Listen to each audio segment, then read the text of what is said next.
Hey Jared, it's Paul here. I got your bike up on the lift, and there's a couple things I need to point out. First is got the clutch cable lubed and did a minor clutch adjustment at the bottom of the engine. So now this lever feels really nice. You can probably tell by how easy I'm squeezing that it's working the way it's supposed to. So that's all dialed away. But sir, the one thing I absolutely have to beg of you is to replace this front tire. I'm going to use this flashlight to illustrate just how badly it is cracked up here. I don't see an actual date code, but I'm going to zoom in here real close, and you can see all those little fine hairline cracks on your tire is consistent all the way around. I think, if I'm not mistaken, this tire is from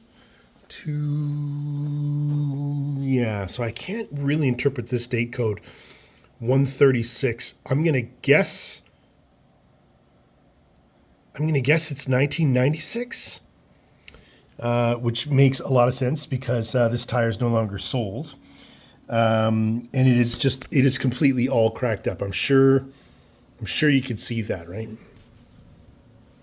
all the way along like that. So I'm begging you, please, let's get you a new front tire. Now, your rear tire is relatively new. I checked the date code on it. Where did I see that? Yeah, there it is. Okay, so relatively new, 36th week of 2019. I'm pretty sure you can see that. The only problem with this tire is it's been mounted on backwards. So standing back here, you can see that the wheel goes in this direction, right? So if we follow the lights down to this arrow, you'll see that that arrow is clearly pointing towards the front of the bike as it is at the bottom. The wheel does not go in this direction. The wheel goes in this direction. So this tire is mounted on backwards. So I think you should get a new tire that matches the rear, or specifically get two new matching tires, preferably oriented in the correct direction. Okay, so that's the tires. And then the last thing I'm going to do, and you can comment to me later, is I'm going to adjust your rear brake.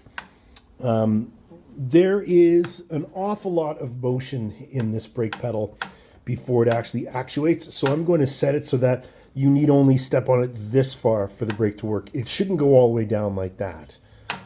Make that quick adjustment and you should be good to go. The last thing that I'm going to comment on is I can't be 100% certain, but I think your bike may be over full of oil. Now this may be a somewhat calculated measure on your part because your bike does have a pretty extensive oil leak. I can't be 100% sure of where it's coming from, but it is somewhere in the vicinity of behind this cover, also known as the water pump. There is oil coming out and washing away. So maybe you've overfilled it because you know that the bike goes through however much oil per kilometer or per 100 kilometer gas tank. But yeah, oil is a little bit overfull. And I know this to be true because the bike is on the side stand and there's absolutely nothing showing in the sight glass, which means that it's completely overfull. That's it, my friend.